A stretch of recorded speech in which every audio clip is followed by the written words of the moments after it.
कुछ कुछ पशु की उनके ऐसे अच्छे कर्म होते हैं, पशुओं के भी अच्छे कर्म होते हैं।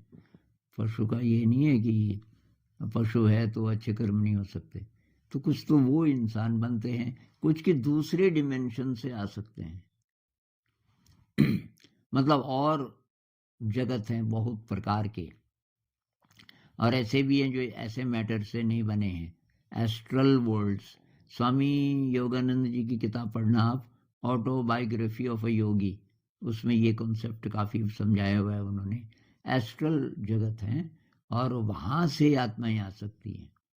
फिर जिनको हम अवतार बोलते हैं कि जो कि मनुष्य जाति की मदद के लिए आते हैं, अवतार बोलते हैं ना, कुछ अच्छा समझाने के लिए, बताने के लिए। ये अवतार वो होते हैं जो फुल्ली इनलाइटेंड हैं पहले से, और किसी दूसरे जगत में थे, एस्ट्रल जगत में, तो वो आ सकते हैं।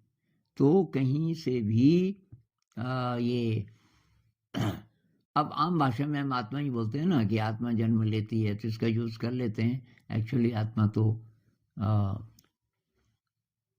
यूनिवर्सल है। तो इसलिए भाई ये आत्माएं तो कितनी भी हो सकती हैं, दूसरी जगतों से आ सकती हैं। पूरी ह्यूमैनिटी खत्म हो जाए तो तभी भी वो जन्म ले सकते हैं।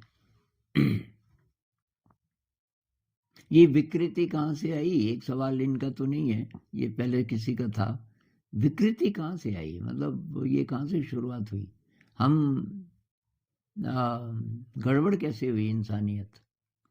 तो कहते हैं कि पहले हम बहुत प्योर थे। इसमें बुद्धिज्म भी यही कहता है, मेरे ख्याल से हिंदुइज्म में भी ऐसा है, क्रिश्चियनिटी में भी ऐसा है, एडम और ईव।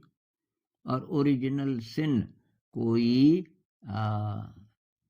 थोड़ा सा डिजायर पैदा हुई, ऐसे बुद्धिज्म में भी कहते हैं कि वो एस्ट्रल जगत के प्राणी थे, और हम लोग मतलब, और ये जो मृत्यु लोक बना, पृथ्वी बनी, और इसमें तरह तरह की चीजें बनी, उसको उनका रस लेने लग गए वो मृत्यु लोग, उनको अच्छा लगता था, और उनका रस लेने से उनका जो शरीर है ग्रॉस होने लगा, और फिर तब उनको इंसान बनना पड़ा, इंसान का शरीर, मरण धर्म शरीर जो कुछ ही दिन जिंदा रहता है, और उससे फिर विकृति बढ़ती गई बढ़ती गई।